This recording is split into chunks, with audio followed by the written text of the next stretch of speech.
சித்தார்த்தாட்சரா இன்னைக்கு நம்ம வெங்கடேச சுப்ரபாதத்துல வெங்கடேச பிரபத்திகில 6வது ஸ்லோகம் பார்க்க போறோம். சரியா? அக்ஷரா, ஸ்ரீராம ராமாயத்தி சொல்லுமா. ஸ்ரீராம் ராம் ராமேதி ரமே ராமே மனோரமே சஹஸ்ரநாம தத்துல்யம் ஸ்ரீராம் நமோரானனே. ஸ்ரீராம ராம ராமேதி ரமே ராமே மனோரமே சஹஸ்ரநாம தத்துல்யம் ஸ்ரீராம் நமோரானனே. ஸ்ரீராம் ராம் ராமேதி ரமே ராமே மனோரமே சரி சித்தார்த்த, நான் போன பாட்டு நம்ம 5வது ஸ்லோகம் நான் சொல்றேன், அதுக்கு நீ பொருள் சொல்றியா? ரேகா மயத்வஜ சுதாகலசாத பத்ர வஜ்ராங்குஷாம்புர்ஹ கல்பக சங்க சக்ரைஹி பவ்யைரலங்கிருத தலௌ பரதத்வ சின்ஹை ஸ்ரீ வெங்கடேஷ சரணௌ சரணம் பிரபத்யே.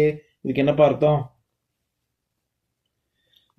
விஷ்ணுவுடைய கால் ரேகையில என்னெல்லாம் தெரியுது? 8 விஷயம் தெரியுது. வரிசையா சொல்றேன், நீ சொல்றியா என்னென்ன? துவஜம், கருடக்கொடி, சுதாகல, அமிர்த கலசம், சாதபத்ர கொடை, வெண்கொற்ற கொடை, வஜ்ராங்குஷ, மின்னல் அம்பூரம், அங்குசம், அம்பூருக, தாமரை. Very good. அப்புறம் கல்பக, கல்பவிருஷம், அப்புறம் சங்கு சக்கரம். இந்த 8ம் அவர் காலில் தெரியுது. சரியா? கால் ரேகையில. அதை தவிர அது பவ்யைர் அலங்கிருத்த தலவு, இதெல்லாம் அலங்கரிக்கப்பட்ட பரதத்துவ சின்னை. இது வந்து வெறும்னு இது இந்த சின்னங்கள் வேற ஒண்ணு. பரதத்துவம்னா என்ன சொன்னேன்? தத்துவம், பொருள், பரம்பொருள். அந்த மாதிரி தத்துவம், பரதத்துவம் ஒரு உண்மை பொருளை விளக்குது. ஒன்னொன்னும் ஒரு விஷயத்துக்காக தெரியுதுன்னு சொல்றாரு. அது என்ன? உள்ள இருக்கக்கூடிய தத்துவம் என்ன? கருட கொடி, இது எப்படி ஞானம் வந்து ஆதி மூலமே நாராயணனே அப்படின்னு கூப்பிடும்பொழுது உடனே வராருல, வேகமா வந்து காப்பாற்றக்கூடியதை தான் அந்த கருட கொடி குறிக்குது. அந்த மாதிரி அமிர்த கலசம் முக்தியை கொடுக்கக்கூடியது. வெண்கொற்ற குடை, அடைக்கலமாக யார் அந்த கொடைக்கு கீழே நின்னாலும் விஷ்ணு நம்மளை காப்பாற்றுவார், அதை குறிக்குது. வஜ்ராங்குஷ, அங்குசம்னாலே அப்படி என்ன சொல்றது, நான் சொன்னேன்ல, யானை, குதிரை, மாடு, ஆடெல்லாம் வச்சு இது பண்றதுக்கு, மேய்க்கிறதுக்கு. அந்த அங்குசம் வந்து எதை அங்குசமா வச்சுட்டு இருக்காரு? மின்னல் அங்குசமா வச்சுட்டு இருக்காரு. சரியா? அது எதை குறிக்குது?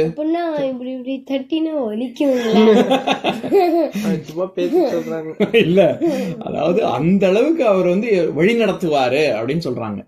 சரியா? நம்ம எல்லா உயிர்களையும் அவர் அவ்வளோ நன்னா வழி நடத்துவார் அப்படின்னு. அடுத்தது தாமரை கண்ணன், தாமரை பாதம், எல்லாமே என்னத்தை குறிக்குது? கருணையை குறிக்குது. சரியா? அடுத்தது கல்ப விருட்சம், கேட்பதை கொடுக்கக்கூடியது. சங்கு சக்கரம். சங்கு என்ன, எதை குறிக்குது? ஏற்கனவே நம்ம இது பகவத்கீதையிலிருந்து ஸ்லோகத்தை சொன்னேனே, பரித்ராணாய சாதுனாம் வினாச்சாய துஷ்கிருதாம் தர்ம சம்ஸ்தாபனார்த்தாய சம்பவாமி யுகே யுகே. யுகங்கள் தோறும் அநீதியை அழிப்பதற்கு, தர்மத்தை நிலைநாட்டுவதற்கு நான் வருவேன் அப்படின்ற முழக்கத்தை தான் அந்த சங்கு குறிக்குது. சரியா? அதே மாதிரி சக்கரம் எதை குறிக்குது? அவர் கையில இருக்கக்கூடிய சக்கரத்துக்கு பேர் என்ன சக்கரம்? சங்கு சக்கரம். சங்குங்கிறது ஊதுற பாஞ்சஜன்யம். சங்கு கையில இருக்கிற சங்குக்கு பேர் பாஞ்சஜன்யம். சரியா? அது இந்த வருகையை குறிக்கும். நான் வருவேன், அநீதியை அழிச்சு தர்மத்தை காப்பாத்துறதுக்கு யுகம் தோறும் வருவேன் அப்படின்னு குறிக்குது. சக்கரம், அதுக்கு பேர் என்ன? சுதர்ஷன். அப்படின்னா என்ன அர்த்தம்? தர்ஷன்னா என்ன? தரிசனம், தர்ஷன். கொடுக்கறது. இது கொடுக்கறது, வரம் கொடுக்கறதா? இல்ல, வரம் கொடுக்கறது இல்ல, ஒரு பார்வை கொடுக்கறது. பார்வை, விஷன். தர்ஷன்னா பார்வைன்னு அர்த்தம். சூங்கிற அடைமொழி சேர்த்தா என்ன அர்த்தம்? சுப்பிரபாதம். சூங்கிற அடை சேர்த்தா என்ன?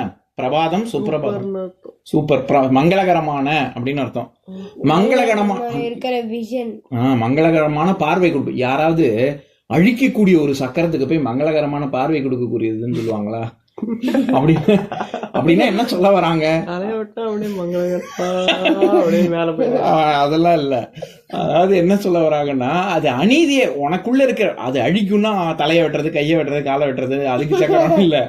அது வந்து உனக்குள்ள இருக்கக்கூடிய அழுக்கெல்லாம் நீக்கி உன்னை பரிசுத்த நிலைக்கு உயர்த்தக்கூடிய சக்கரம்ங்கிறதுனாலதான் சுதர்சன சக்கரம்னு சொல்றாங்க.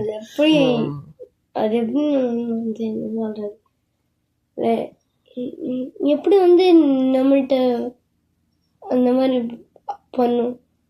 நம்ம கிட்ட இருக்கக்கூடிய, நம்ம எப்போ ஸ்லோகம், மந்திரம் எல்லாத்தையும் ஜபிச்சு இப்போ நம்ம சொல்றோம்ல, அது எல்லாமே நமக்குள்ள இருக்கக்கூடிய அழுக்கு எல்லாத்தையும் நீக்கி நம்ம ஒரு உயர்ந்த நிலைக்கு எடுத்துட்டு போகும் அப்படின்னு அர்த்தம். சரியா? இதுதான் இந்த உன்னதமான தத்துவங்கள் தான் பரதத்துவம் அப்படின்னு போன பாட்டுல சொல்றாங்க. சரியா? இப்ப அடுத்த பாட்டு பார்க்கலாமா? 6வது பாட்டு. இப்ப 6வது ஸ்லோகத்தை படிச்சுட்டு அதுக்கப்புறம் பொருள் சொல்றேன். தாம்ரோதரத்யுதி பராஜித பத்மராகௌ பாஹ்யைர் மகோபிரபிபூத மகேந்திர நீலௌ உத்யன்னகாம்சுபிருதஸ்த சசாங்க பாஷௌ ஸ்ரீ வெங்கடேஷ சரணௌ சரணம் பிரபத்யே. இது பாதங்கள், இதுவும் பாதங்கள் எப்பேற்பட்டது அப்படின்னு தான் வர்ணிக்கிறாங்க. சரியா? தாம்ரோதர, பாதம் எப்படி மின்னுது அப்படின்னா, தாமிரம்னா செப்புன்னு அர்த்தம், காப்பர்னு சொல்றோம்ல, அந்த மாதிரி எப்படி காப்பர் தங்கம்லாம் மின்னுது இல்ல, அந்த மாதிரி மின்னக்கூடியதாக இருக்கு. துதி பராஜித, பராஜித அப்படின்னா அதையும் இன்னும் தாண்டினதாக. சில பேரு ஆம்பளைங்களுக்கு பேர் அபராஜித், இல்லாட்டி பொண்ணா இருந்தா அபராஜிதா அப்படின்னு பேர் வைப்பாங்க. பராஜித் அப்படின்னா அதை ஓவர் கம் பண்ண முடியும், அதை தாண்ட முடியும்னு அர்த்தம். அபராஜித்னு அர்த்தம் அப்போ பண்ண முடியாது, முன்னாடி சேர்த்தா தாண்ட முடியாதுன்னு அர்த்தம். அப்படி பேர் வச்சுப்பாங்க. யாராலையும் அவங்கள ஜெயிக்கவே முடியாது அப்படின்னு அர்த்தம். அவங்கள முந்தவே முடியாது அப்படின்னு. சரியா? கிராஸ் பண்ண முடியாது, இது அவங்கள முந்த முடியாதுன்னு அர்த்தம். அப்போ இந்த ஸ்லோகத்துல என்ன சொல்றாங்க, விஷ்ணுவுடைய பாதத்திலிருந்து வரக்கூடிய ஒளி இருக்குல்ல, அத மிஞ்சறதுக்கு எதுவுமே இல்ல.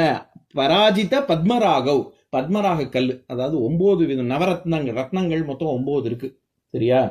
ரொம்ப அபூர்வமா கிடைக்கிறது ரொம்ப கஷ்டம். அந்த 9 கல் என்னென்ன படிக்கிறேன் கேளுங்க. பவழம் கோரல்ஸ், முத்து பேர்ல்ஸ், கோமேதகம் ஹெசோனைட், மரகதம் எமரால்டு, வைரம் டைமண்ட், நீலம் சஃபயர், அதுலயே எல்லோ சஃபயர் இருக்கு, அதுதான் புஷ்பராகம் அப்படின்னு, மாணிக்கம் ரூபி, வைடூரியம் கேட்ஸை.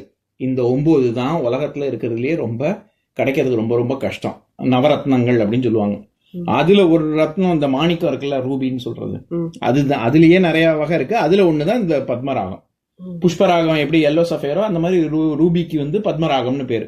பத்மராகவ், நான் ஏற்கனவே சொன்னேன்னா 2 பாதங்களும் எப்படி மின்னுதான், இருக்கிறதுலயே ரொம்ப ஜாஸ்தி மின்றது இந்த ரூபி கல்லு தான்.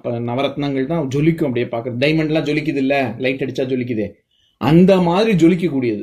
அதையெல்லாம் விட, ரூபியை விட, எமரால்டை விட, நவரத்னங்களை விட இவருடைய பாதம் இன்னும் ஜொலிக்குது அப்படின்னு சொல்றாங்க. சரியா?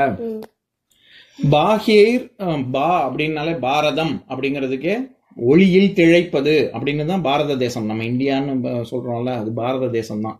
அதுக்கு பானாலே பாஸ்கரன், அதனாலதான் சூரியனுக்கு பாஸ்கரன் ஒரு பேர். அதனால பாஹ்யைர் மகோபி ரபிபூத்த மகேந்திர நீலோ, இந்திரநீல கல்லு அப்படின்னு சொல்லுவாங்க.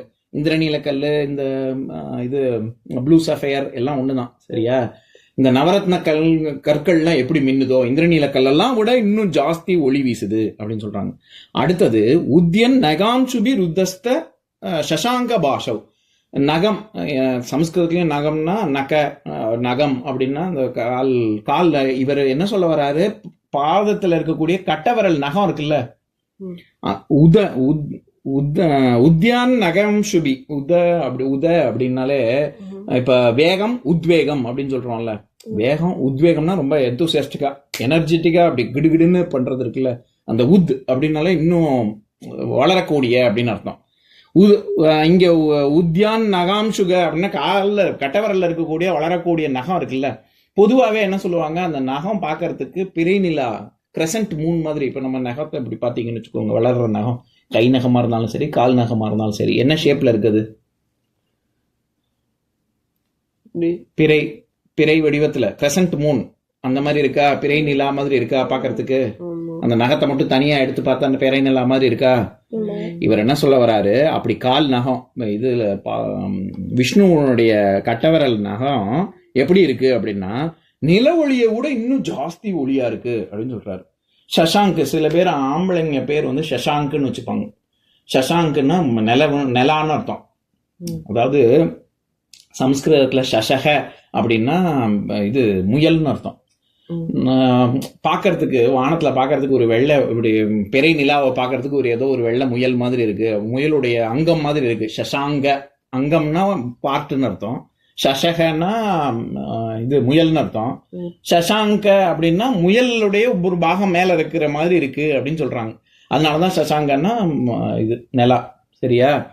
அப்படி வந்து ஜொலிக்குது உன்னுடைய பாத நகமே, அப்படி ஜொலிக்குது அப்படின்னு சொல்றாங்க. அப்பேற்பட்ட விஷ்ணுவுக்கு வெங்கடேசனுக்கு எங்களுடைய நமஸ்காரங்கள். சரியா? இப்ப நான் ஸ்லோகத்தை சொல்றேன், என் கூட சேர்ந்து சொல்றீங்களா?